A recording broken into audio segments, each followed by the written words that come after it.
It's a brand new day. The sun is very bright, very much welcome after a long, cold, rainy day yesterday. And as you saw from the title, I really want to take a stab at answering that question that really is at the core of everything that's happening right now. And if we boiled everything down, that real question is, am I going to be safe? The second question is, I don't want this. So I want to attempt to answer that question in two ways. I'm going to do this short video just to go over a story and give you some ideas to think about. But for those of you who really want to dive into the reality of what's running those answers, what's driving the mental and emotional stress, crises, and panic that's in so many people right now, I wrote a blog post. Links are below. It's over at 18 Crossroad. Because there's no way to properly talk about it and have you be able to take it in. And I really want you to be able to hear it if it's something you're really willing to look at. So the sun is very bright, but we're still going to take a deep breath, and I will see you on the other side.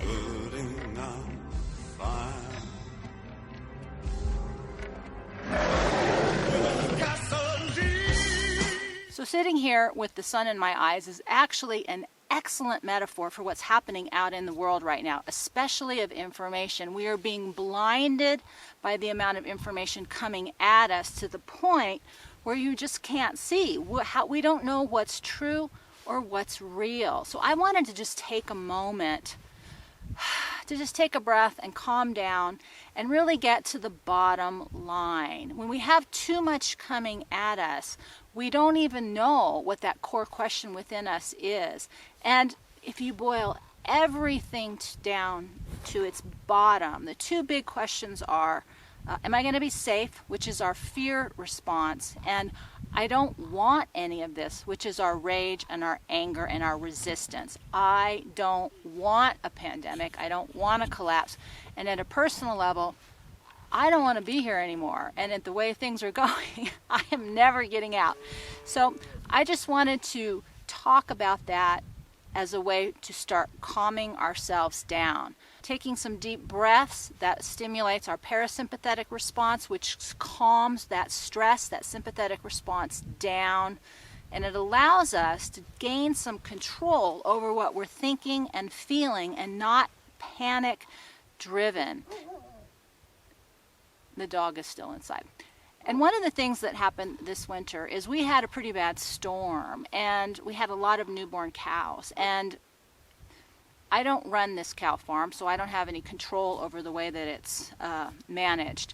And at one point, the baby cows were stuck in pretty deep snow. They didn't have food.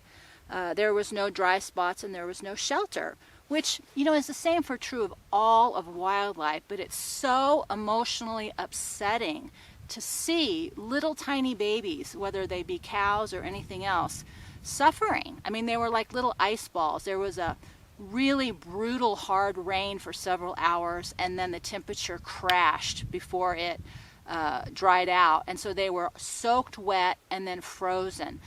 It was extremely upsetting, and at the same time I was really cold, and so it was the worst of every situation. And my response was, am I going to be okay? Are the cows going to be safe? Are they going to be hurt? Are they going to suffer? Are they going to die? And then the rage around, I don't want this. I can't control what's happening. And I don't like the way that feels. And a lot of that is why I don't want to be here anymore. But you can also see that the sun is back out, and the cows now have luscious green grass to eat. And almost nobody else around here has that, because on this cow farm last fall, the seeds were planting ahead for winter and then spring, before the natural vegetation had a chance to take off. This kind of wheat will grow underneath the snow. And what you can't see in some of these pictures are the fact that the antelope have been feeding on it all winter long. But the cows now have something that's precious, and that's that early spring grass. And what most people don't know is that early spring grass, when fed to cows, creates a high density vitamin that if humans were to consume that milk, the cheese, and the butter from that early spring grass, it's one of the most nutrient-dense foods that we can ever get. It's essential to a healthy and productive life. But that only comes about because if you want to be an animal, you have to trust in the seasons. So even though these cows don't understand that grass was planted and they have no control, they're not having a major freak out like I am. They're just accepting the experience and trusting that eventually things are going to be okay, or they're not going to be okay. But either way, they just have to move through that experience. And that's really what's happening to us now. We don't have control over what's happening at a global level. We don't have control over the types of information that are being handed to us. All we can do is decide how we want to react and respond. And one of the things that I'm trying to communicate for people is that strength to respond with agility doesn't come the day that it happens. In the same way, you can't watch that movie Outbreak and then manage a pandemic.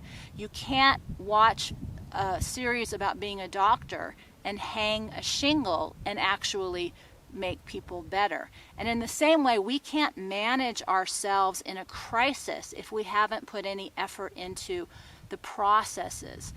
And so one of the things that I'm trying to share is that the skill set and the tools is really how we get through these experiences. And so not everybody can afford to buy every single type of food and medical supply and convenience put it on the shelf and hope for a rainy day. Not everybody can shelter in place indefinitely. Not everybody can stop going to work. And it's my core belief that as humans, we have everything we need within us to manage any experience. But what's most important is we don't survive everything, and some things are very uncomfortable. Suffering is part of life. And so it's that fear about what we don't want to have happen. It's that anger about what we don't want to experience that really drives our panic. And so I explore this a lot more over at the website at 18crossroad.net. I encourage you to take a look if it's something that you really want to think about, because my hope for you is to figure out not how to be safe by something that you can go get, but how to manage what you can't control with problems you may not be able to solve by the skill set and the tools that lie within you. And that's the real essence of my talking about making the decision to stay human and doing the work. Because watching the video, it isn't going to do anything, but hopefully it will inspire you to want to do something. So with that, we're just going to take a final deep breath. I'm going to go make some breakfast, and I will see you next time.